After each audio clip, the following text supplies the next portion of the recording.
Okay, Assalamualaikum warahmatullahi wabarakatuh. Selamat datang ke Sembang Glasgow. Okay, yang pertama sekali saya nak ucap terima kasih kepada yang dihormati Tuan Presiden KMG, Cik Aiman. Tetamu kita hari ini, Dr. Ramona, Saudara Kai dan juga saya punya partner hari ini, Tun Nurin ya.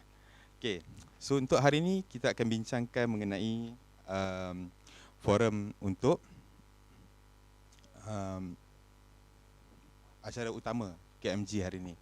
Okay, so basically hari ni first time lah kita nak buat acara Sembang Glasgow. InsyaAllah in future kita akan buat lagi event-event yang akan datang.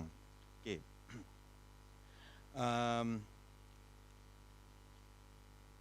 Untuk saya mulakan, saya nak kenalkan dulu kita punya panel. Yang pertama adalah Dr. Ramona, Dr. Ramona Blanes daripada Adam Smith Business School.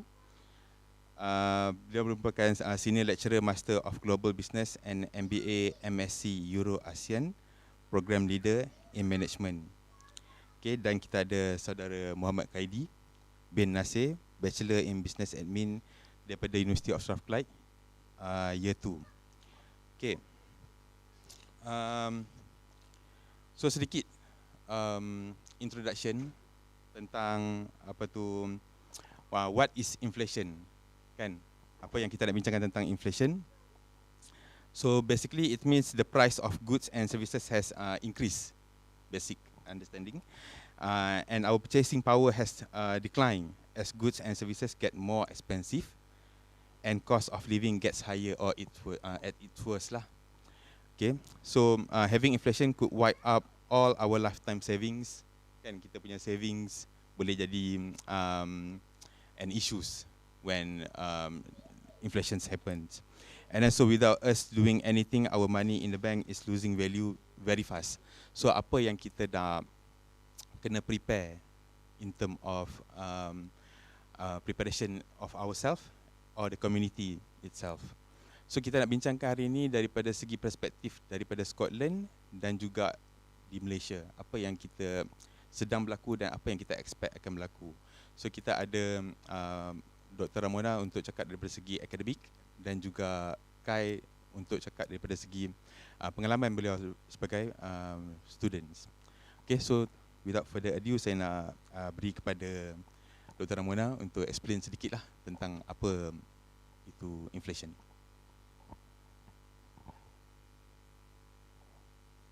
Okay, terima kasih. Now, firstly, panggil saya Kak Ramona. Kita semua sama-sama kan, jadi kita sembang-sembang saja, jadi kita informal lah.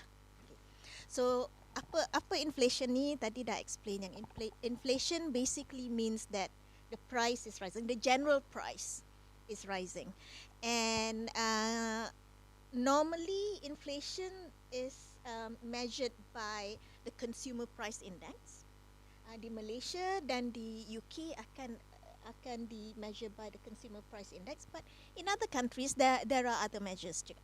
Jadi what is consumer price index? It's basically just a basket of goods that are tracked. So they track all these prices. Now most of you sini business students kan, jadi adalah background economy. So in the UK they track it on a yearly basis. In Malaysia, I believe they also track it on a yearly basis. Now I'm not extremely sure whether that's right, but for UK you can check it if you go to data.gov.uk. There is an organization, Office of National Statistics, would show you what they track and what the prices are and what the goods are. Now CPI, Consumer Price Index, normally the things in that they track normally are stable over time. It doesn't change. So in a way, because it's the same goods, you can buat comparison like apple to apple. rather than apple to oranges. Some people says that's not right sebab people change their preferences of things that they want to buy and use over time. But that's economics for you. Economics theories for you. Uh, in Malaysia, theoretically, it's the same thing as well. And that will be managed by the Department of Statistics Malaysia. Again, you can go to their website to check for what are the goods yang diorang track on that. So the information are there. Now, why do we have inflation? Theoretically, there are three types of inflation. We have demand pull, we have supply push, and then we have inbuilt inflation, right? As with other theories, you always have ceteris paribus. Now, in reality, all these things are interrelated. So, kalau kita nak tengok sekarang, inflation sekarang, why do we think we have inflation? We can say maybe it's Brexit. We can say maybe it's COVID. We can say maybe it's the Ukraine invasion. But if you notice, in the UK at least, since 2008, if I'm not mistaken, since 2008, the price have been going up. Tak turun lagi ni. Yeah? I think in Malaysia pun sama kan? I mean, I have to defer to you because I haven't lived in Malaysia for a long time. So I think in Malaysia pun sama juga. Deflation is quite rare. I think when the price goes down. People think there will be a housing boom hari tu masa COVID kan? But kalau kita tengok, not really, right? You all masa COVID, you all semua ada kat sini kan? You all nak beli rumah, still lah harga masih tinggi lagi kan? So from a theoretical perspective, it's quite simple. We say it's the when there's more demand, then the price will be pushed up. Or when the cost of supply has risen, then this, in order for them to make sure that they get the same profit, then they supply less because they have to produce it costs more, right? Or because of the price have gone up, then the workers strike and ask for higher wages. Then because of that, then that's the inbuilt. So theoretically, it's very, very simple if we look at it from three different perspectives. But in reality, all these things play interchangeable, right? Now, in the UK, recently, as recent as yesterday, we have the announcement about the energy price, kan? It will go up 80%. Now that's unprecedented. Before this, yes, the prices have been going up, yes, but it kind of go up in a rather stable going up. But this one naik terus. So that there must be something. Okay, so now we're talking about energy prices. Dari mana? What is the effect of energy? Especially with, for example, for the UK, for gas, UK is 50-50. Yeah, UK has quite a lot of gas, and they also import about 47% of gas, but they self-sufficient, 53% of gas. Scotland is even better. On most days, we are very self-sufficient when it comes to that because we have our own turbine energy, all the other alternative energy kan. But dari mana, apa problem energy? Why do we have problem with energy? What do you think? Any idea? Energy. I'm not talking about anything else. Energy. Consumption energy. Yeah, consumption has gone up. Yeah. Well, consumption now and for gas actually probably is quite low now for gas. But the problem will come in October, November, December, and that's when the price will go 80% higher than it is currently because of the Russian invasion of Ukraine. Because remember, Russia provides a lot of gas to Europe. So bila we have the invasion, then we have all this yeah.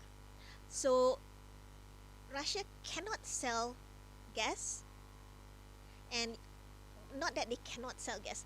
European countries do not want to buy gas, so it's the other way around really.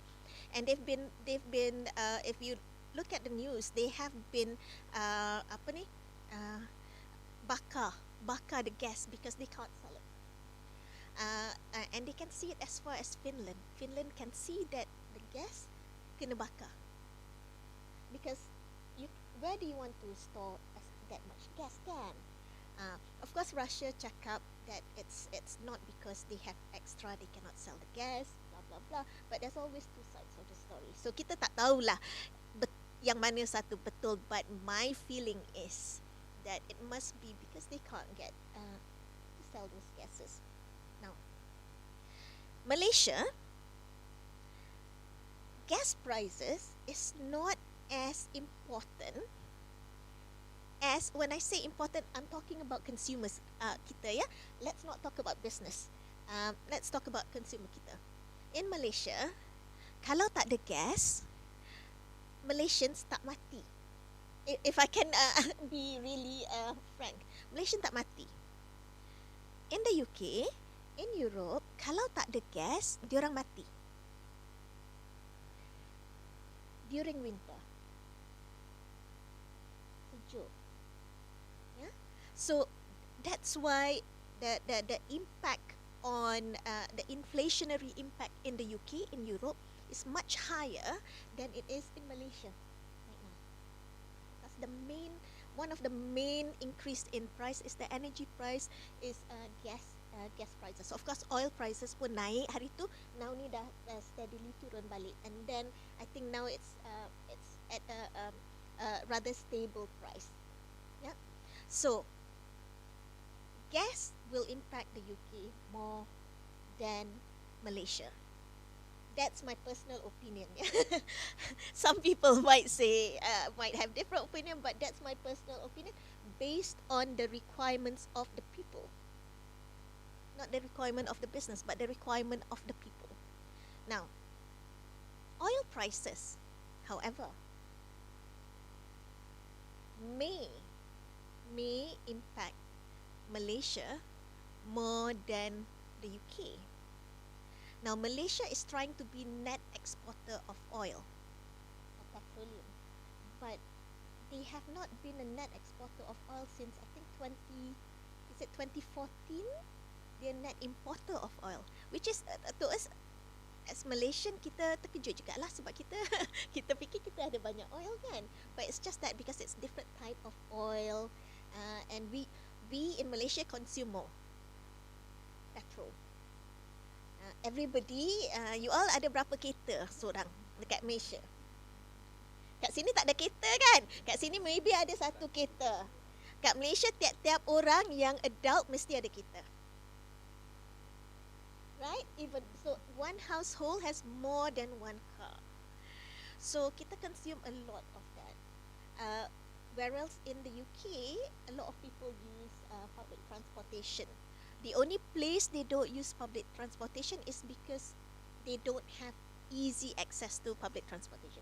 So the more rural area, they will use cars or any other modes of transportation. So for me, Malaysia is also impacted because of the oil, petroleum prices, and because of that, it impacts freight prices. The problem with both Malaysia and the UK is we don't produce enough food for our own people. tadi differences kan, differences, but the thing that we have in common is we do not produce enough food for our own people. So we import food. Bila kita import food, two things are important. One is the cost of transportation, which normally includes the cost of oil, petrol, kan? Second one is so the cost of petrol, oil happened since I think the Ukraine invasion definitely made it worse. But even before that, kan the price was quite steadily going up, kan? Because oil selalunya OPEC country yang control lah. But when that invasion happened, I remember they asked OPEC to increase production, but OPEC country says no. So that's the issue that we had. So food is a double whammy because food is an essential item. Bila susah nak dapat food, datang ke Malaysia, datang ke UK, then the price of food would go up. Yang paling kelakar is bila akak baca news about dekat Singapore tak ada chicken rice dah. Sebab tak ada chicken. Kan? The chicken was Malaysia tak nak export to Singapore chicken sebab Malaysia tak cukup chicken. Now being a vegan, I was quite happy about that, but in reality, those essential items, the prices have been pushed high up.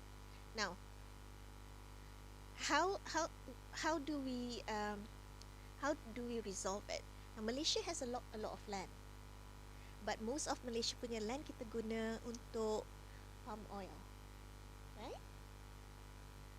Perhaps we have to start thinking about feeding ourselves. Because if anything happens like this again, the pandemic made it difficult, of course, because other countries, because of lockdown, diorang tak go to the farm, so anything that comes out of it, then they just jual locally, diorang tak export out. Then Ukraine invasion makes it even worse because Ukraine is the biggest exporter of wheat, and then as well as sunflower and sunflower oil. Sunflower makes a lot of things. So kita kat Malaysia tak ada makanan sebab kita ada palm oil yang kita tak boleh makan. UK lagi lah teruk lah kan sebab dia orang lagi tak ada benda. UK imports a lot of the food. Netherlands was happy. I mean, they have a lot of food. They don't need anything. So maybe one of the things we need to start thinking about as individuals is dekat kita punya kitchen tu boleh tak kita tanam something just to so that you can be sustainable. Tak boleh tanam padi lah. Padi memang tak boleh tanam sebab you need things. But maybe vegetables ke kan. Kita boleh tanam sikit-sikit. For example, my parents masa lockdown, dia duduk kampung. Jadi kampung ada tanah sikit kan. So they have started to plant a lot of vegetables. So maybe that's the kind of mentality that we need to start thinking about as individual, as government. Yeah, for government, I think a lot of government have realized that because of the pandemic, we need to be able to be self-sustaining when it comes to food. Otherwise, we lose our food security. So akak still on topic kan. So food security is important. Energy susah sikit lah kan.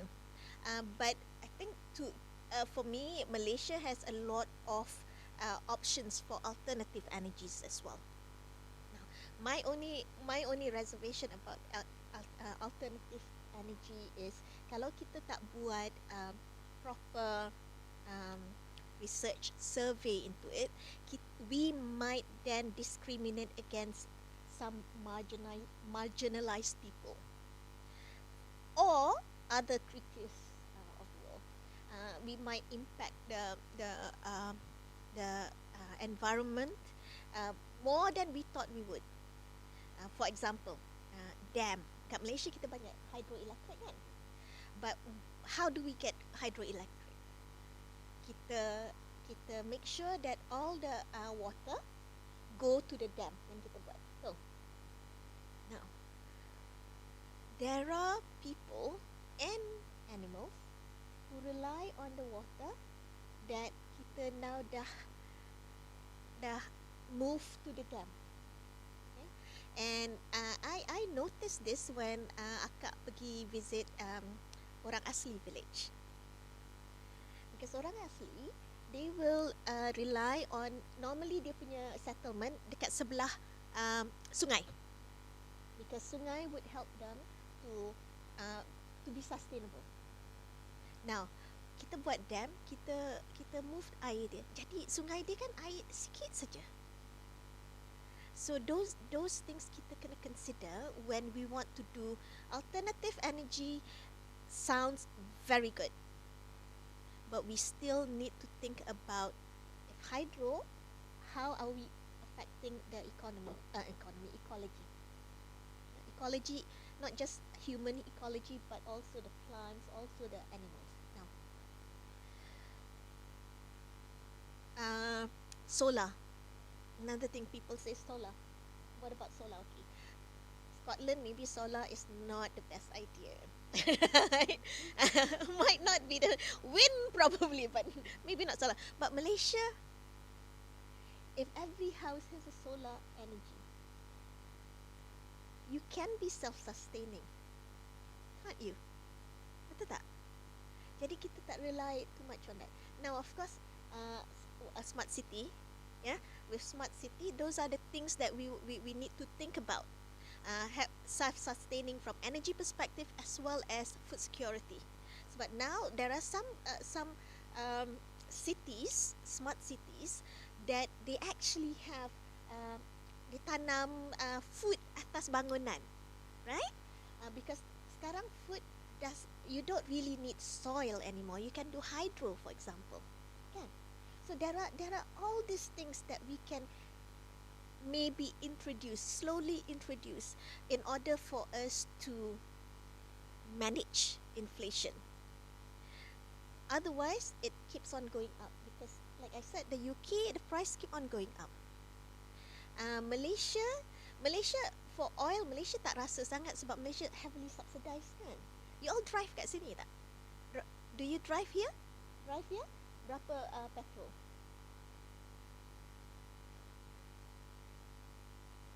Per liter? 1.80, right? It used to be a few months ago. Okay, slightly longer. It used to be 1.2 paling tinggi. Kan? Now naik tinggi. Okay, kat Malaysia tak terasa sangat sebab it's heavily subsidized. Ya, bila akak balik Malaysia, akak mesti volunteer nak bayarkan petrol. Kata, siapa nak drive, I bayar petrol. Sebab petrol tak sampai 100 pound. Kan? 100 pound, sorry, 100 ringgit. 100 pound, terkejut. 500 ringgit. Kat sini, waduh. So when we think about petrol, and the thing about petrol is of course the exploration, and then when you go down, fracking and all these things, so those have impact as well. Now, but how can we do it? And with smart city, with smart cars, they try to move towards electricity. Now, sounds good, but I still have reservation. So akak memang sentiasa ada reservation. Every time anything good mesti ada reservation, because we have to think the good and the bad. Kita tak boleh nampak from one one side aja, kita kena fikir dua-dua. So my reservation for all this electric cars, for example, battery. How are we going to um, apa ni recycle battery, because most batteries are not recyclable. So we're going to have another issue later on, kan? So okay, so price naik, sentiasa naik. Hopefully it will hit such a point that it will go down. Yeah, that's what we hope for. One of the things that I've been asked is, kita akan dapat recession tak after this? Now, normal economy, you will have ups and downs. Yeah, normally every 10 to 15 years, you see the ups and downs. That's normal. But of course, 1% of increase of recession, it will probably impact 5 times of inflation. Two people who are of apa kita nak kata of orang kaya takkan impact lah. Anything orang kaya tak impact. It's the middle classes and down. Yeah. So that's why kita takut recession. Now the problem with the UK right now is we have, I don't know whether you've heard of this, stagflation. Recession plus inflation at the same time. Now, all economic theory says there is no way stagflation can ever happen. But in 1970s, when the oil price went, that was the first time that economists were proven wrong. I mean, economists are always proven wrong, but when it comes to stagflation, that was the first time they were proven wrong, that it actually happens. So in the UK, we have high prices, so inflation, like you've defined it. Now the GDP growth, because normally with inflation, GDP pun naik jugalah sebab they need to produce more, kan? The economy is slowly contracting. The economic activities are less. Why? It could be the pandemic. Terima kasih. It could be the pandemic. And at the same time, you are having high unemployment. Yeah. Why do you think there's unemployment now? Rasanya kenapa?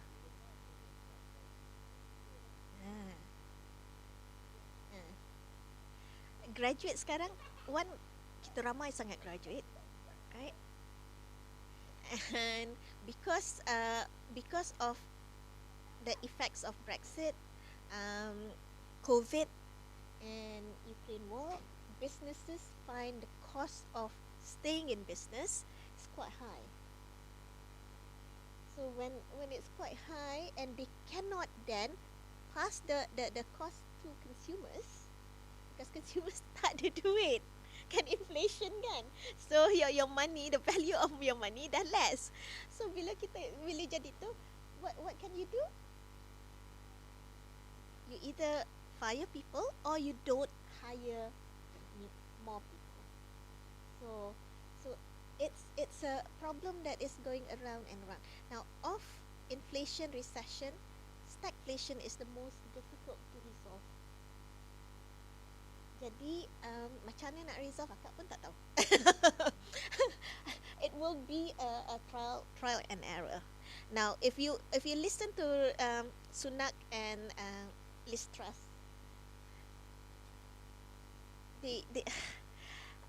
you don't have a sense of exactly what they're going to do as yet. Kan? You all follow kan what's happening. Okay, even though we're in Scotland, it still will affect us because Conservative Party leader will be the Prime Minister, and there are Scotland has some devolved authority. However, a lot of things still rely upon Westminster. So it is still important for us to know.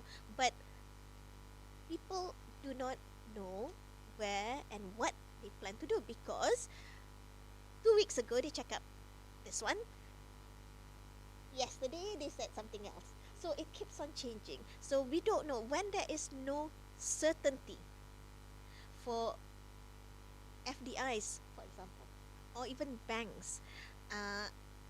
You get nervous. Now, if there's certainty, it doesn't matter whether the certainty is naik or turun. It's okay. There's certainty. You know what's going to happen. You can plan for it.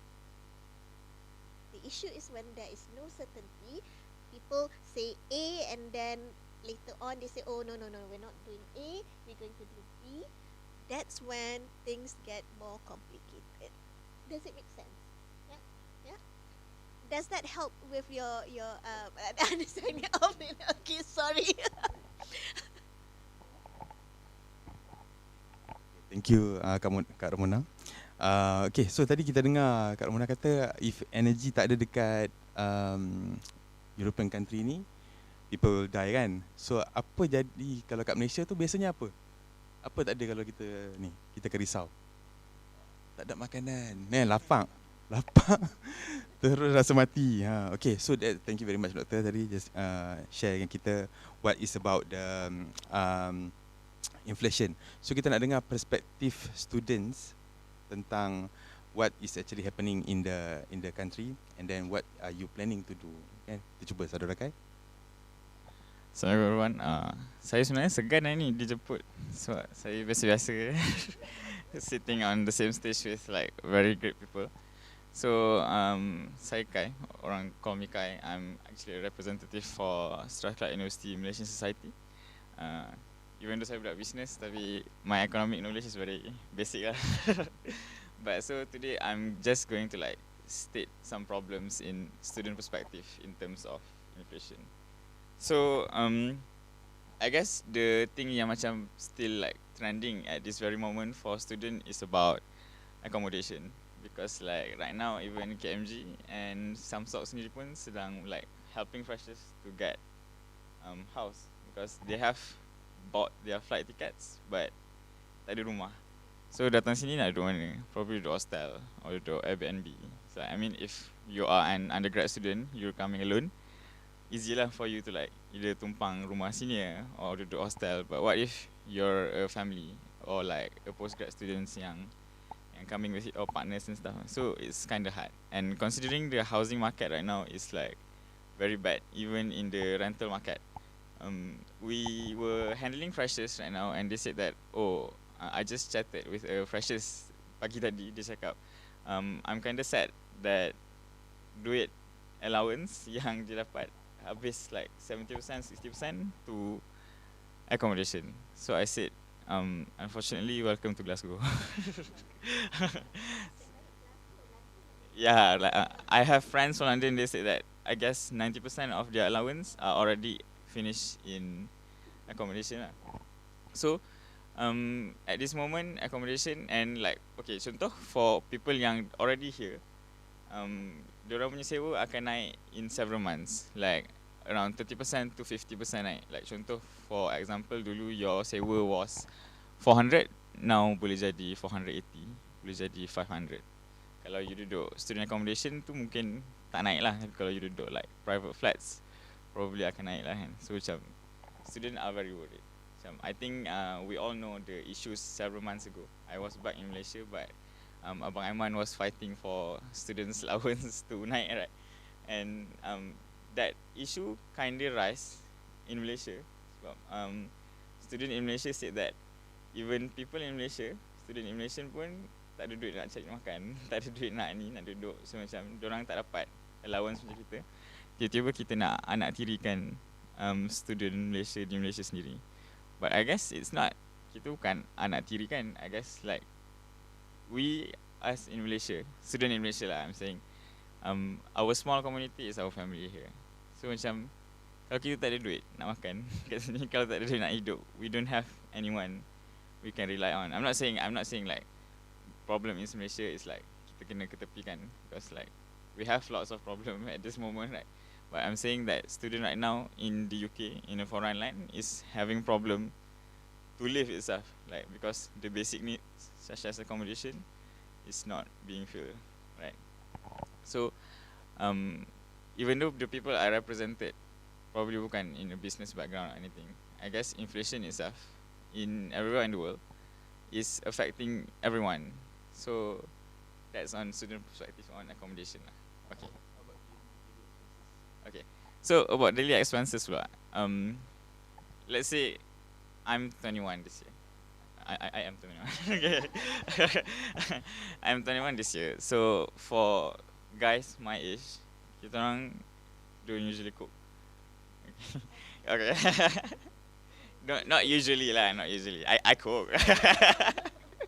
But somehow majority doesn't cook lah. Macam I guess my friend Amrin in the technical right now, masa kita orang baru sampai sini, I guess kita orang pergi grocery, kita orang beli nasi microwave 4. So every day kita makan nasi microwave lah. So kita tak hati masak lagi. So at the time nasi microwave are like £1 eh. So I guess for like just nasi yang berperisa £1 kalau kita convert to Malaysian. Yeah. So macam still mahal lah, right? So in terms of daily expenses, and if you see the inflation rates are coming up, right? Even bahan-bahan mentah pun dah jadi tinggi, right? When I was back in Malaysia, I just came back from Malaysia actually several weeks ago, and trending dekat Malaysia sebab ayam seko dah jadi RM30, right? So macam it's very mahal, right? So kita kat sini kita tak makan ayam sangat. I always eat like vegan food yang macam vegan tu, right? So macam even the expenses, kalau you cook, the bahan mentah is high.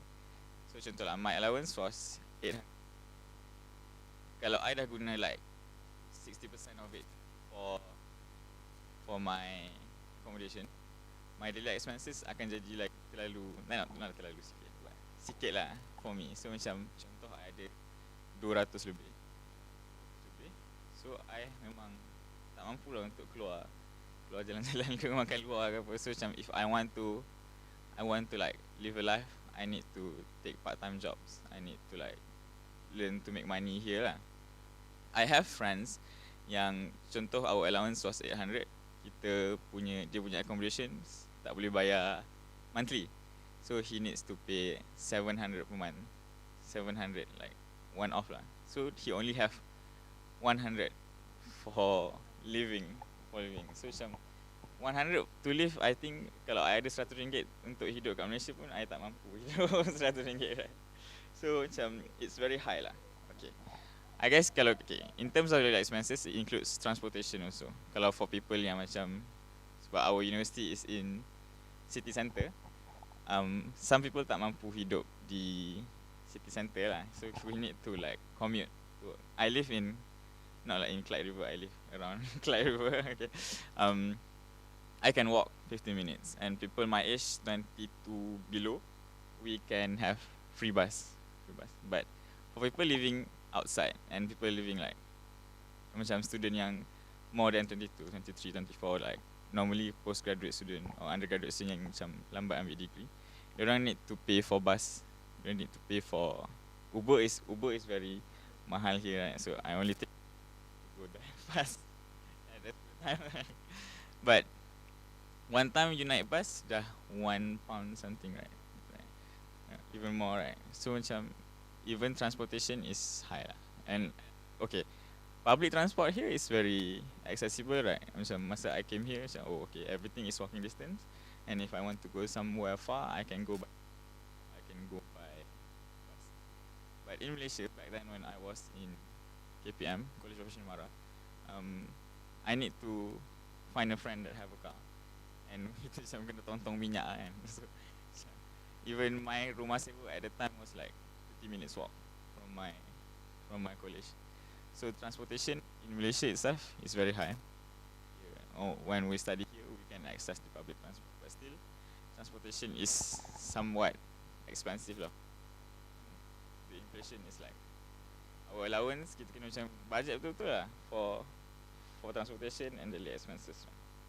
And while utility bills, I tak bayar bil listrik sebab I duduk student account. So my save, but There's a funny story. Several months ago, a student came to us saying that utility, I think electric bills, right? Dia tak bagi like per month, dia bagi like somehow bila you dah reach limit, baru dia bagi kan. So this guy dia kata, not our short allowance. So tiba-tiba dia cakap, oh my electric suddenly kena 300 something. Well, I'm not tracking it. Dia kena 300 something.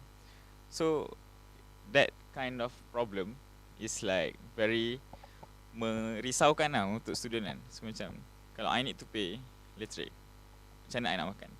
Macam okay, contoh kalau I dah pay electric, kalau I tak pay electric, takkan I nak duduk rumah bergelap kan. So those kind of problem are like affecting students in terms of and I really wanted to thanks like Abang Aiman and other organisation that are fighting for like Abang Surya that are fighting for like students experiences lah. Sebab macam we don't have anyone here, we have Malaysian community je. So like what they do, I believe I want to support lah. Some sort want to support. That's all. Okay, thank you very much Saudara Kai. Okay, so dah dengar kan sharing daripada segi student perspektif. So for those student yang baru nak datang ke Glasgow, jangan risau kan. Jangan risau dengan apa yang tadi tu. Macam kita cuba tengok balik apa tadi yang Kak Ramona cakap tentang kadar price is going up kan, tak pernah turun. Tak pernah kita dengar pun in the past 10 years tu price going. So sebagai pelajar MARA daripada degree, master dan juga sekarang alhamdulillah doing PhD. So memang kerajaan sedang cuba sedaya upaya untuk memastikan student have enough allowances for the living kan. So biasalah macam masak tadi kan, kita try our best yang kita makan lah. Kalau tak boleh kita buat survivor makan. And then so insyaAllah kita akan go for the next session. Lepas ni kita break for 5 minutes. Okay, alright, thank you.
Okay, thank you so much, everyone, for still tuning in into our event.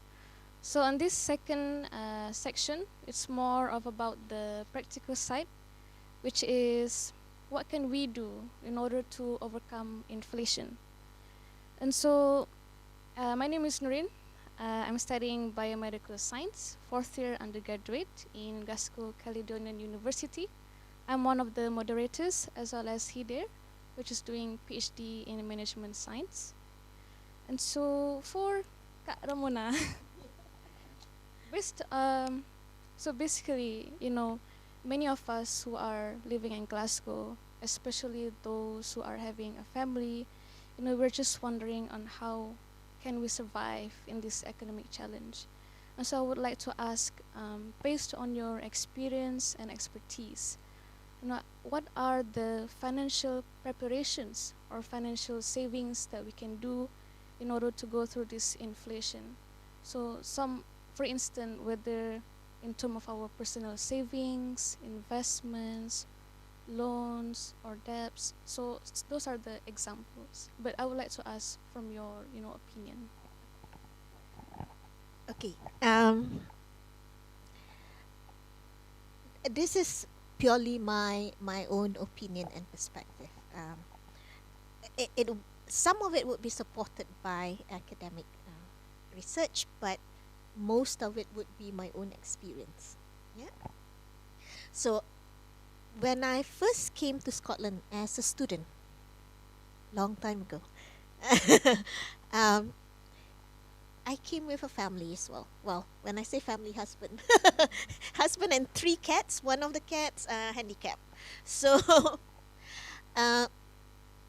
we, when you come with a family and you have pets, it is difficult to find a rental property, for example. Yeah. So if you get a rental property, most probably it will be unfurnished. So you have to furnish your rental property. Now, the best thing about Scotland or Glasgow is there are so many charity shops. Now, students, charity shop is your best friend. You can find anything there. Baju, furniture, plates, anything. Literally anything you can get there. TV. We found a TV besar. Besar lah. I mean, you pernah nampak the TV. Is it 50 inch? About 50 inch. For £60.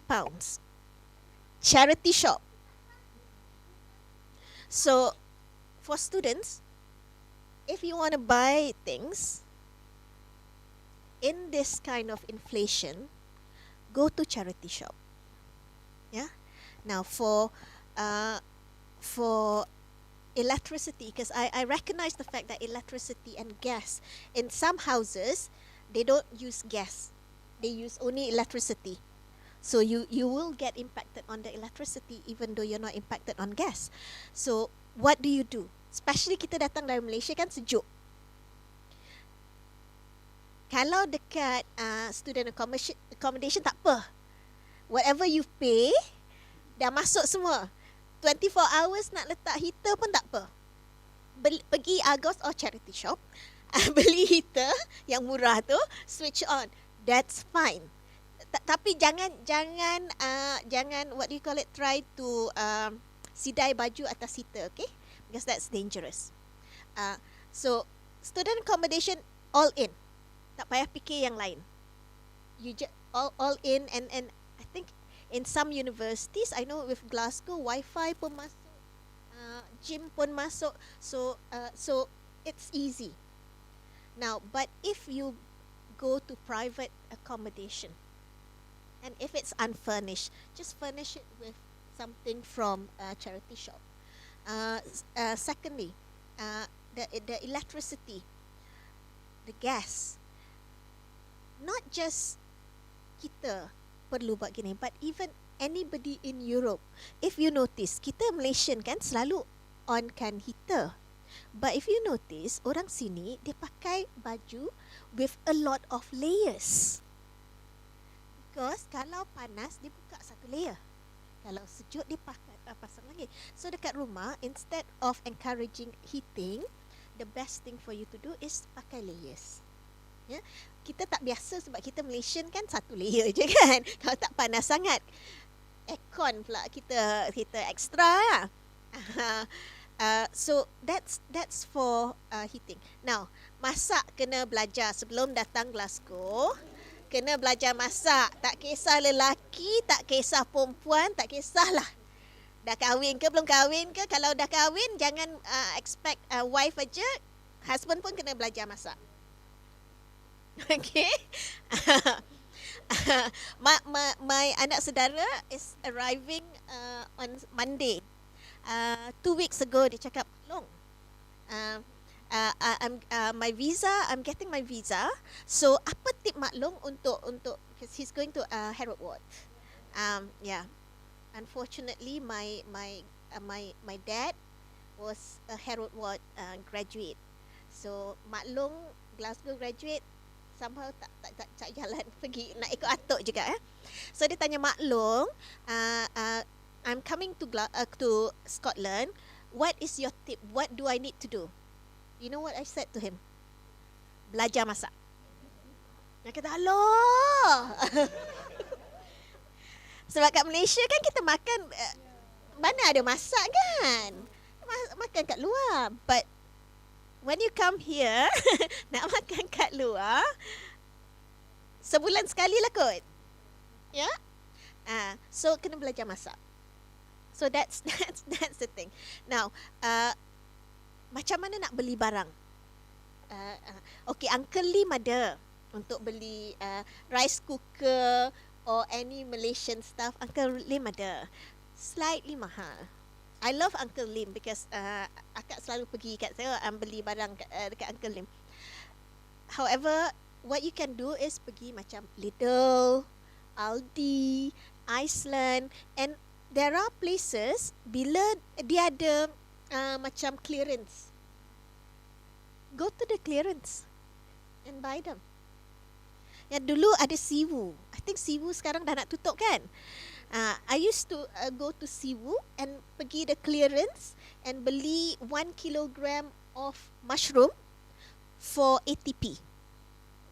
1 kilogram of mushroom. So go to all these places and cari the clearance. Yeah, when it's gone, it's gone.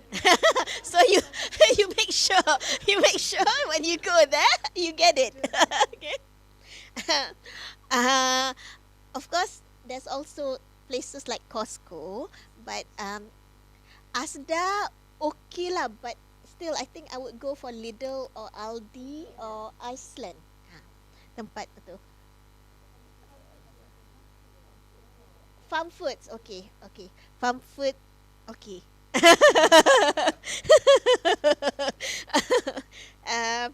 So that one, so makanan, electricity kita dah talk about. Let's see, what else did you ask me? You asked about investment. Ada berapa banyak duit nak invest? Because when you ask me about investment, it depends on a few things. One is, how much do you have to invest? 2, what is your risk appetite? 3, it's your what's your what do you expect the future will be, going up or going down? And 4th is, are your investment for short term, medium term, or long term? So it's a long conversation to try and decide on what you need to do. However, in the UK, there's also these things called comparison websites. Yeah, so kalau you nak buat investment and you have made the decisions yang akak mention tadi, go to the comparison website to find out which one are the best for you at that point. Now, I recognize Kai punya issue about accommodation. That is an issue that all universities, not just in Scotland but also in England, are facing. We have unprecedented numbers of students joining us. So the accommodation tak cukup. to make it blunt, when I say tak cukup, I mean tak cukup yang dekat the university. Jauh sikit dari university adalah. But we're talking about dekat university kan. So, kalau you all ada duit banyak sikit, beli flat. Nah, some flats, tak mahal sangat tau. Dekat certain area, I think you can get £30,000, £40,000 for a 1-bedroom flat. You duduk situ dulu, or you just share with a friend, and then later on you can rent. So that's what I mean by what type of investment, long term, short term, apa semua. So there are so many things. Either you masuk savings account, go to comparison website, stocks, equities and all. Of course, if you want to go into equity, I would say longer period lah. In inflationary situation, then you want defensive stocks. For example, defensive stock maksudnya stock yang not very sensitive to price changes, increase in price. So the things that are food related, consumer related, utility related. Because like I said kat sini kan, utility, gas kita mesti kena bayar, whatever. Now, electricity, gas, there is this thing called smart meter. So yes, you're right that gas or electricity normally dia akan bill quarterly. And kadang-kadang, tapi kalau kita punya kita punya consumption usage tu dah tinggi sangat, dia akan bill immediately sebab dia takut you tak boleh bayar. So one of the things that we encourage, or I would encourage, is have the smart meter. Smart meter, at least dulu, it doesn't cost anything. You just ask the provider to say that you want a smart meter, because smart meters also help the provider to know dia boleh channel the electricity or gas to and elsewhere, because they know your required consumption on a daily basis from that. So that's so smart meter is another interesting thing that you need to do. Now, we also have a lot of banks for students. They have good account that has got some sort of deals, cashback deals, kan? Cari deals banks like that. Dekat sini, kat Malaysia, kat UK, nak change bank senang, right? Sometimes you'll see bank pun ada deals. Dia kata kalau you change your current account to dia punya bank, then you dapat £120 katakan, or voucher, Marks and Spencer voucher. You can always easily just move, because kalau kat Malaysia kita kena change everything kan. Kalau ada direct debit apa semua kita kena tukar. But kat sini dia akan switch themselves, so kita tak payah risau. So for students yang nak datang, nak buka bank dekat sini sometimes can be difficult, right? But there are a lot of digital banks now. Revolut, Monzo. So even if you have UK visa, if you have a UK phone number, you have UK address, you can just apply online untuk buat that. They would ask you to ambil gambar your visa apa semua lah. And you can shop, tengok which one is better deal for you. So it is a lot of checking on better deals. Even now, for me, I still check every year the price of insurance, for example. Kan? Car insurance, house insurance, or content insurance for students. You have to cover your own content insurance, kan? Go to comparison websites and find out whether you can get anything cheaper for that. Now there is now a law being introduced whereby dulu all this insurance provider, for new clients they kasih cheaper, existing clients tak dapat. But now they cannot offer new clients anything cheaper than existing clients. So if they nak buat cheaper, then existing client need to benefit to that, for that as well, the existing dia punya client. So it's become more transparent and fairer. So So, but yes, go and check all these comparison websites. There's so many of them as well. What else can you cut down on? I think my biggest spending yang bodoh punya spending lah. As in, I pay that every month but I don't use it. Is Cineworld punya membership, which I don't use. I really need to cancel that.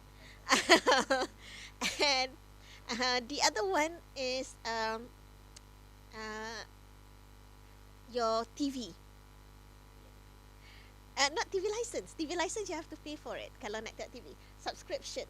So I have Apple, I have Netflix, I have Amazon, I have Sky, I have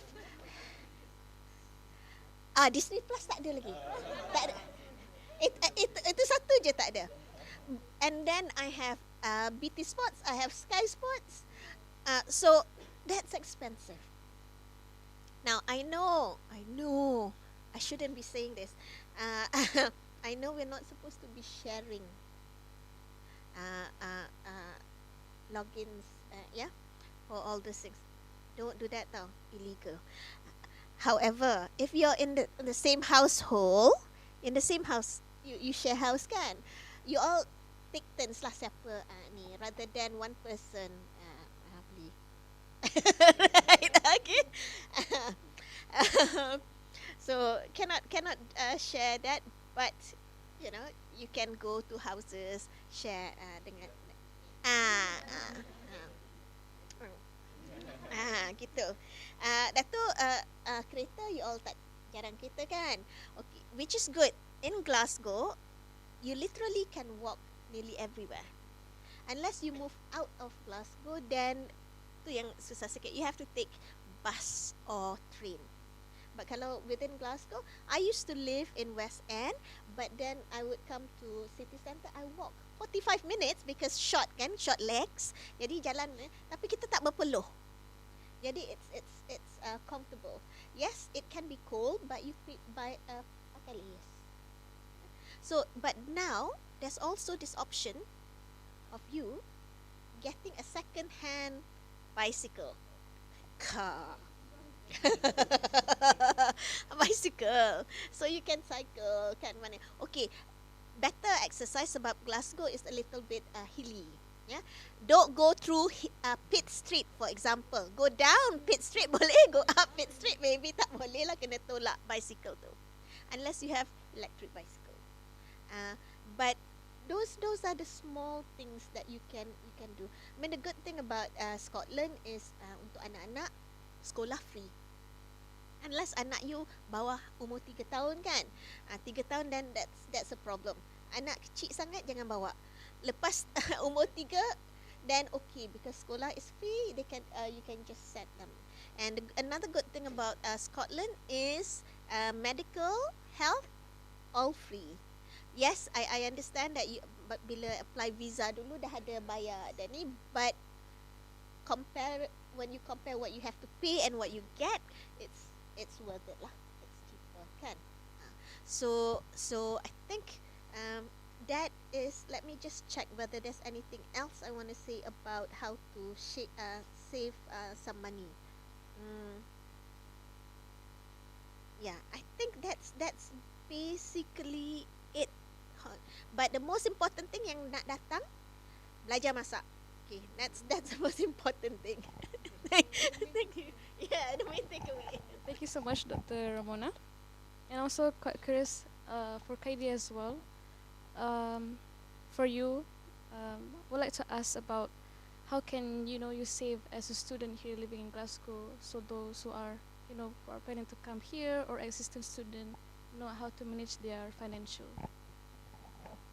So I'm going to talk about my personal experience lah. Not like personal experience, but probably experience of like lots of students that come together with me. So basically, before we came in Glasgow, before we came in UK, people with scholarships like Mara and JPA and stuff, right? Kita akan dapat duit like big amount, yeah, like 6 months, right? So for someone that is like baru kenal dunia rasanya, like suddenly got 40k in your bank account is like, wow, okay. Banyak kan. So macam with your student allowance, if you kira-kira betul-betul lah, you actually got more than you need for 6 months. I can say at the time sebab my sewa was murah, I duduk dekat the cheapest university accommodation, I got actually 1 month more. Tapi biasa kita student kita macam nak ni kan, somehow that 1 month punya lebih tu habis lah. So dia macam okay, I guess it's inevitable lah for so the money tu Imara said that is for you to settle down. Like kalau you need to pay lots of deposit, you use that money. If you need to pay for other things like macam kena beli buku ke apa benda semua, dia use that money lah. Tapi sekarang kita dah, I don't think I actually pay for books. I got my lecturer give me like an online copy and stuff, right? So okay, so I guess I nak nasihat like to adik-adik yang akan datang like in several weeks. They will come in 12 September I think for Freshers Week, right? If you got lots of money, you kira betul-betul, you jangan beli benda bukan-bukan. Kalau you punya phone memang dah tak elok, you jangan beli phone. you relax dulu. I guess like okay, contoh technology here is very expensive lah. I guess I think for example an iPhone here kalau you beli dekat Malaysia RM1,000 lagi murah. So you calculate dulu you punya expenses. Kalau boleh you fikir allowance you tu marah kasi memang untuk makan. So sebab tu orang kecam kita, sebab kita pakai duit tu nak enjoy. So you jangan enjoy dulu, you relax dulu. You make sure you dah settle down so that you don't have to like ikat perut for several months. Okay? So that's one thing. Jimat student allowance, jangan beli benda bukan-bukan. I know 40k is a lot. Okay. For next thing is part-time job. I know lots of people here yang working with RAS, right? Retail Asset Solution, where we do stock counting. We do that also. You have time sebab RAS buat malam, so you can go to class. Tapi baraya esok pagi you. But I also have some other opportunities. Like for example, I work with the university for a while as a student assistant. So, and there were a lots of opportunity yang part-time job yang university bagi, even in University of Glasgow and even in University of Strathclyde. That's what I just use. But you can work at the student union. Okay, for example, if you become a student union officer, macam I am a faculty rep at this moment and I dapat gaji for that. And if you become like, but you need to go for elections lah, as in MPP lah, Majlis Perwakilan Pelajar. That's one of the opportunity you can do. And also dorang open for like part-time job at the, I think it's like a tempat makan dekat Strathclyde. You can apply for like jadi cashier ke, you can apply jadi waiter ke. Okay, those are kind of things that you can. There's also like Indeed Flex and Stin where you download apps tu, you apply kerja and dorang akan panggil you kerja when there's a job. So those are that kind of thing yang you can find money so that you dah ada duit makan, you dah ada duit like to live, tapi you tak ada duit untuk enjoy. Not enjoy tu as in like keluar makan luar ke, you nak travel ke. So I guess if you are those kind of people, of course lah, if you dah study overseas, kalau you tak jalan rugi lah kan. Macam orang nanti balik Malaysia tanya, you kat UK buat apa? I duduk bilik je. Tak kan. So macam those are the kind of opportunity you can grab untuk like make your life better lah, your student experience tu better. You datang sini, you jangan malu-malu. You kena like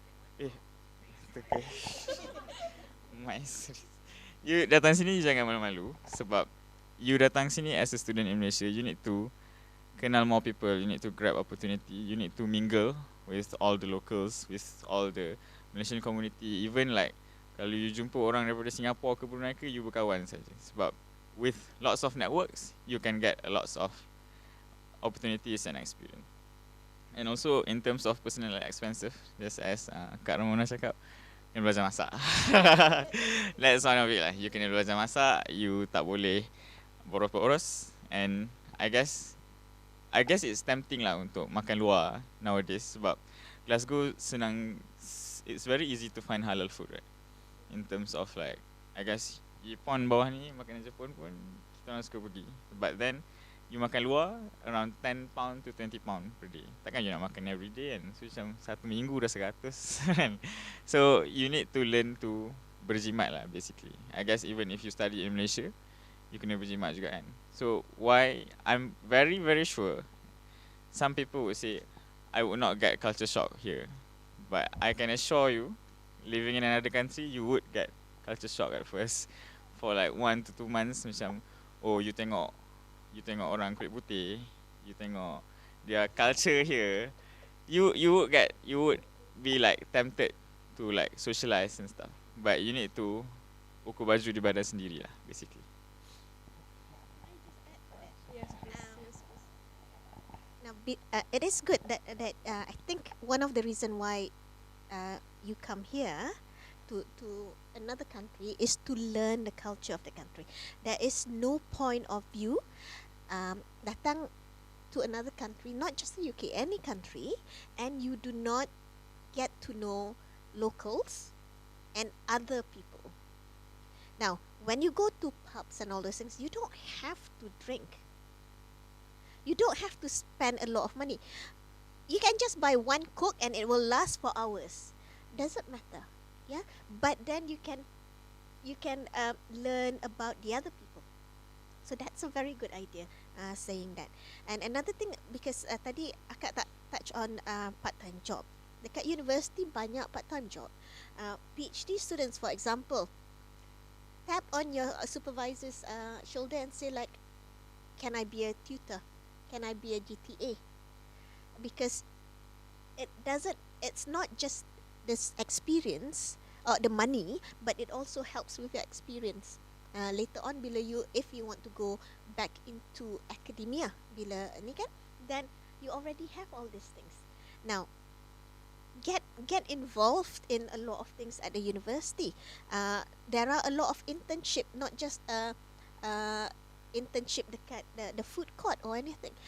Colleges, the administration, banyak opportunity. You just need to make sure you look for it. Selalu ada dekat website ada vacancies kan. Just check the vacancies. But for PhD students, then I truly encourage you to just ask your supervisors apa boleh buat.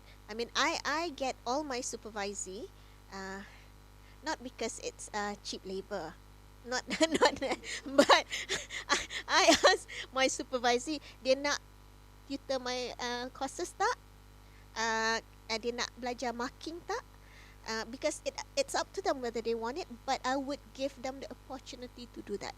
Because then they ada yang mula nervous first class memang gila nervous lah, so I will join dia punya first tutorial just to make sure dia calm down apa semua. But after that you will be okay. So jangan takut. Yes, it can get very scary, going like, oh, what do I know? I nak tutor. But tutorial is probably the easiest way for you to try and get into academia and understanding how to teach, because tutorial are normally very the format semua dah ada. Dah prepare dah. Answer pun selalu dah prepare dah. You just need to deliver. And tutorial normally it's not even deliver, you just need to guide them. And the pay is not too bad either. Yeah? For that, so I encourage you to do that as well. Master student pun kadang-kadang you have the opportunity to be tutor for undergraduate. Undergraduate student ada problem sikit lah. That go for other internships within it, tapi tak boleh ngajar lah sebab you need to have at least masters in order to do that. Yeah? So that's addition to what Qaeda mentioned. For me also, I just want to add, like, from my own experience, because for me, I just completed my internship at GCU. So basically what happened was my lecturer sent an email earlier this year. He sent an email, okay, there's this summer research project for 2 months, so anybody who wants to have experience can apply. But one thing is that many students miss this email somehow, so they don't really check their emails regularly. So, but if you ask your lecturer, your personal tutor, if you want to have more experience, but at the same time have your own pay, so use your resources at university. There's a lot for you to have extra money and experience as well. And so for now, I'm just gonna move on to question and answer session. If there's anybody who have a question, whether like our attendees here or from YouTube as well, if there's any comment.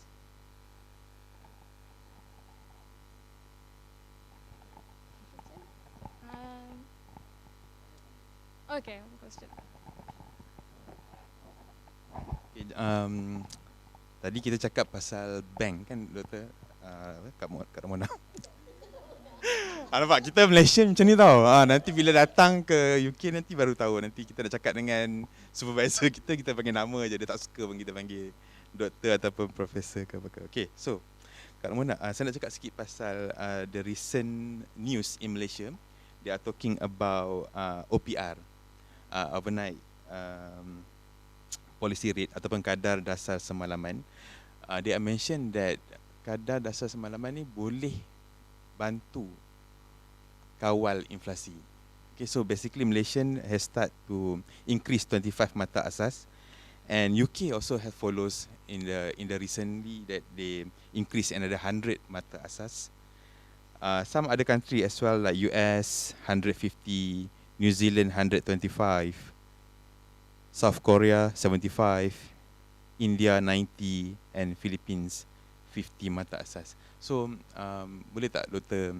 Kak Ramona explain sedikit tentang this overnight policy rate? Usually, kalau usually the how you control inflation is through monetary policies, and one of the measures within monetary policy is using interest rate. So tu yang you mentioned the overnight policy rate kan. Jadi the reason being is kita the reason price naik is because duit banyak in the ni. So bila kita naikkan interest, savings punya interest normally akan naik juga. Credit punya interest akan naik, loan punya interest akan naik. Now, bila loan naik, orang tak nak ambil loan, mahal dah. Bila savings naik, orang akan simpan dekat bank. So bila dia simpan kat bank, then available money in the economy becomes less. So remember inflation tadi kan dia naik sebab ada banyak duit in the economy kan. So by then that's how they plan to control the economy. Whether or not akan jadi that's there are other factors jugalah, but that's normally how government would try and control inflation. Now you can also take fiscal policies untuk control. Some countries use a fiscal policy, that would be taxes. And dekat sini pun ada Sunak nak naikkan tax kan during inflation. People go like, what? Naikkan tax during inflation? But some countries do it. And subsidies, government spending, subsidies. Malaysia give subsidies, a lot of it, subsidy in order to control inflation juga. So there are many ways of doing that. But OPR specifically, the reason why they naikkan OPR is so that they want to encourage savings and discourage credit. That's the reason why for that. Yeah. So short and sweet answer for once.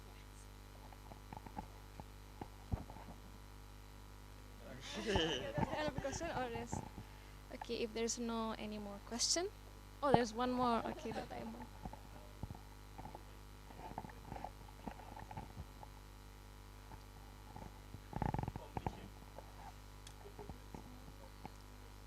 Yeah, my first question would be what type of business. Okay, now can you do business here? It's very easy to open a company in the UK. You either companies house England and Wales or Scotland. So if you have a Scottish address, make sure you open with Scotland. If you have an English address, then England and Wales. So the thing you need to be aware of when you open a business, private limited, let me just say private limited business, you just need £1. That's it. You can also open by guarantee as well, but normally you just put £1 or £2. That's it. But you have to make sure that your accounts are maintained. Even if you have no trading, you still need to submit your account. So bear that in mind first. Now, what type of business will depend on your market research, I would say. Now, Malaysians, I think a lot of Malaysians buat business food kan? Yeah. Now, I think it is a good idea, but a lot of Malaysians buat business food without buka company ke? Yeah. Kita tak nak cakap tu. Cancel, delete. So, but if you personally for me, before you start a business, make sure you have the knowledge and the know-how untuk buat that business. Because it's extremely simple for you to get to open the account. Scottish government has grants as well that they give to new businesses. It could be startup or acceleration grants. Now, find out what grants are available, and if it is something that you know what to do, maybe you can consider that. Now, your universities also would have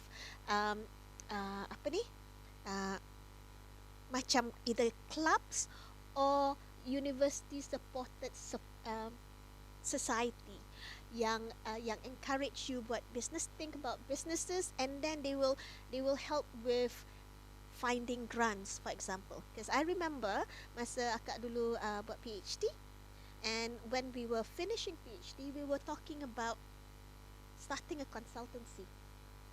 And at that point, it was myself, my friend, a Ukrainian lady and a Nigerian lady.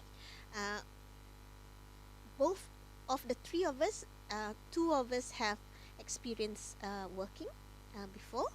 So when we were talking to the manager at the university who looks after all these students trying to open companies, the first thing she says, listen, let's go into that room, because there happens to be another two people who are talking to other people, and apparently the three of them were panels for the a Scottish grant that can give £100,000 for you to start up. So suddenly kita orang baru nak cakap-cakap je, tak ada alik, yeah. So, but of course, we said okay, that's interesting, but hold on a second sebab kita baru fikir. Now, so what I'm trying to say here is there are a lot of opportunities there. Now, you also asked me before about Scottish independence. What would happen on that? Difficult to say, but as of now, Scottish government has certain devolved authorities. So there are things that they can make decisions on. One of it is as collection of the council tax and all those things. So those money yang dia ada, then they will decide on what policies yang dia nak support. Now, fintech is obviously one of the things that Scotland is trying to encourage. So there are a lot of grants from there. Now, my thinking, because being a former banker kan, my thinking is, if you want to start a company, don't just think about this. You also need to put in a lot of effort, and if possible your own capital. Sebabnya kan, kalau kita tak masukkan duit kita sendiri, kita kadang tak terasa yang kita nak betul-betul buat ni. Motivation tu tak kuat lah. So kalau kita masuk kita punya duit sendiri, and then we go for other grants to help us expand, then you do not need to be British in order to be directors of this company. You do not have to be in the UK to be directors of the company here. So, what is it good to open a company in Scotland? We have well, personally, I have a company, but it's registered in England, English address. But you can work in England, Scotland, or Netherlands or Wales. It doesn't matter so long as it's within the UK, because you still have to pay tax from that. And it's something that me and my friends are good at. So we didn't take the grant that was on offer because we decided that we are not going to go and do that kind of business. We wanted to do a different kind of business, but it is easy enough for you to do that. Tapi business apa nak buat tu difficult for me to say. Kalau you nak buat makanan is essential item. So even during inflation, that could be a good business.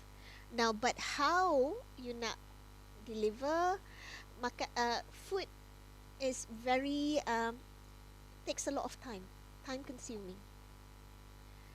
Drinks on the other hand, less cost, kan?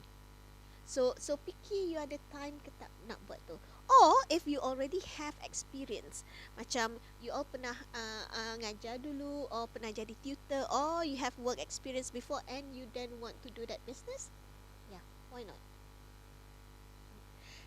Then there's also, you can also, kan tadi kita keep on saying, because I know students semua tengah susah nak cari accommodation, kan? Club money lah. Go to auctions, get property and rent it out. Yeah, club money. Make sure you sign contract sama-sama lah, jadi tak gaduh, kan? You know what to do bila nak sell or what to do going forward. But that is one, to me, that is one opportunity. If you have extra money, club together, go to auction, get a good property, and then there are so many students looking for property to rent. That's a safe bet. Does that help? Does that answer your question, right? Okay. Ada question? Actually, saya ada dua question, but I think the first question is about the potential student. For example, there's a postgraduate, PhD. For now, they see like there's a type of student yang risk adverse and risk taker. For example, during this dark time, they might see like, I just want to go study abroad, and so they take all these risk elements. Tapi for risk adverse potential, like they might think that now might not be the good time for them to further study 2020.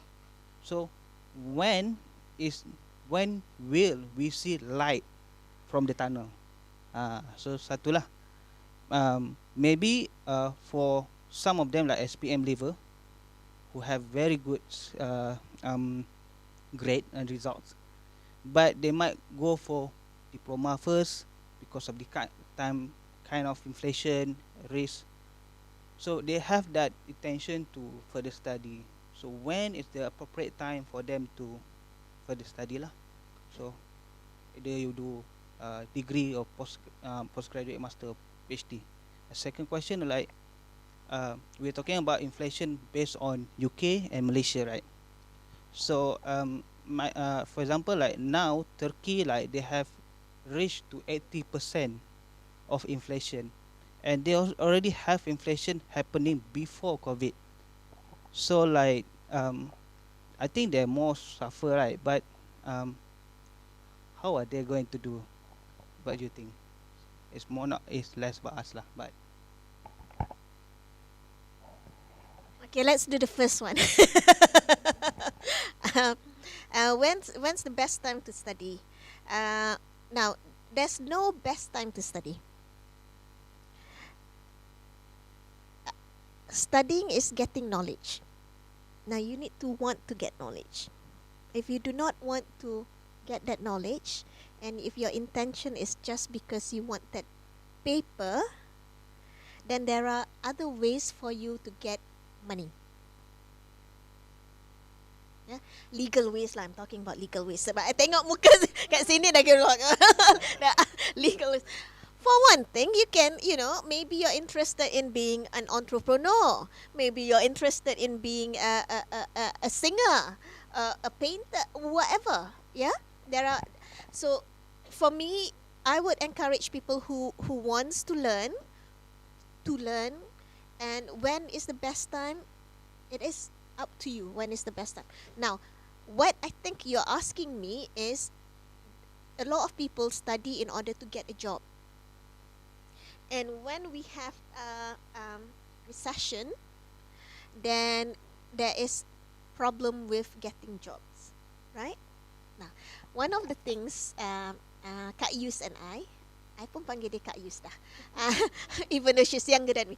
Yus and I are trying to do is we are trying to develop along with our other colleagues dekat UKM, USM, Aberdeen University and LGMU.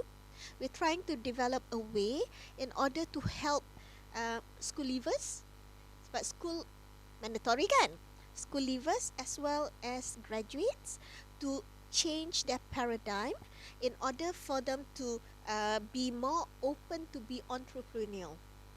Now, we have entrepreneurial or intrapreneur. Intrapreneur within a company, and then entrepreneur is outside the company. Now, not everybody can be an entrepreneur. Let me be very clear. But what we're trying to do is we're trying to try and find people who are not just, it's not so much as talent, because entrepreneurs are not talent. It's a lot of, to be a successful entrepreneur is to be a lot of hard work. So we're trying to do that. Whether or not, but all depending on whether we got the grant that we applied for lah.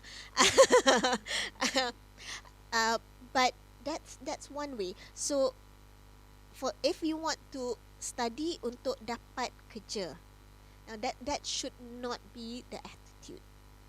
Yeah, sebab sekarang ni a lot of people study just to dapat kerja, and then tak dapat kerja, and then they blame everybody else kenapa dia tak dapat kerja. Now, yes, yeah, but you, in order to dapat kerja, for one thing, you need to be able to be the employer that company wants, and every company requires different things from their employees. So nak cakap in general susah, but going forward, most probably what you would need to be you would need to be very what do you call it, digitization semua kan sekarang ni, so you need to be familiar with that. Now you need to be not just have design thinking, but you also need to be innovative, creative, because our world now move very quickly. Dulu masa zaman akak dulu, it was masa akak come out, it was still in recession. Memang susah nak dapat kerja, but I got a job immediately. Now, one of the things that I think differentiated me was because I knew Japanese.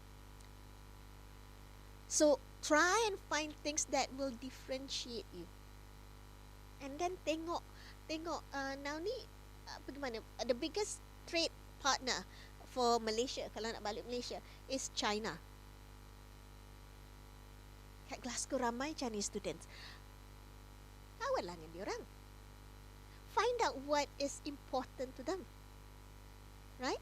You probably don't even kat sini pun people, China is I think the third biggest trade partner for either the UK or EU. I can't remember, but people do look for all these differences that will make you stand out. Now your CV needs to stand out. How? Depends on you. A lot of Malaysians dulu masa akak kerja dekat London dulu kan, people go like, oh macam mana you dapat kerja kat London and all those things. It's not difficult. You just need to stand out. So you at university now, like what you've done, you know, all this internship, not many people do it. And companies like people they know. So if you've done internship or placement, forget about internship. Internship means being paid for it. Do placement, do volunteer work. They like hiring people they know, because they only hire people they know who can deliver, because they've seen you deliver. So that's another example. But bila nak study, you ask yourself. But don't study for the sake of finding a job, because nobody can give you a job.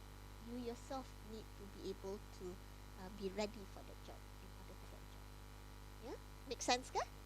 Now, second question, Turkey. Oh Lord. Now, yes, Turkey has a lot of issues, geopolitical as well, internal as well. Will they consistently be going up? You cannot always go up. There will be come a time when you would crash down. Recession would come to Turkey, but the only thing about Turkey is they are also very much intertwined with the EU. So that might also impact the EU, and which in turn would impact the UK, because EU is the UK biggest trading partner. So, but do you need to care as students about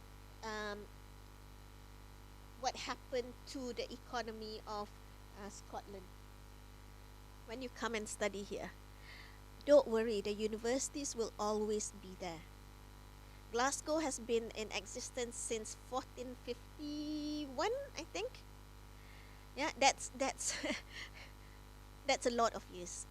Yeah, Strathclyde has been going on since 17 something. Yeah, 200 something. Kelly as well has been for Kelly was a polytechnic, I think, and then become a university. So the higher education system will always be there. You will always be you can always be a student here, so you don't worry about that. When I studied in the UK, ringgit was to pound was £1 to £8. That was a long time ago. You can Google tanya, cari bila tu. That was a long time ago. Now it's 1 to 5ish, right? So and I managed to finish my study, because university will always be there. So don't worry about whether or not, if you come here, inflation and all those things. The only thing is, okay, maybe nak buat part time job tu susah sikit. Jadi belajar masak. Make sure you tak spend too much money on that. Don't spend things on things like electricity or things like that. Go to library. Ni lupa cakap. Go to library. Library is always heated. So go to library. Sambil-sambil tu belajar lah juga kan. Sebab dah kat library belajar juga. Tapi sebenarnya sebab nak panas. Go to library. That's another option. Yeah. So from that perspective, I think you study when you want to study, because you want to study. Okay. There are other ways to find money or learn to get money. And Turkey, kita doakanlah, ya. Dia tak teruk sangat. Any other question? Oh, sorry. Nak jadi moderator lah. Is there any one last question that everybody has? No? Okay. Thank you so much, Kak Ramona, for sharing your expertise and experience, especially about inflation that is going on right now. And also, I would like to thank Qaedi for sharing your perspective as a student. I also like to extend my thanks to all the attendees here, face to face or online on YouTube. And please do follow KMG on Instagram, Facebook, as well as Telegram for more updates. And this is all for us today. Thank you and Assalamualaikum.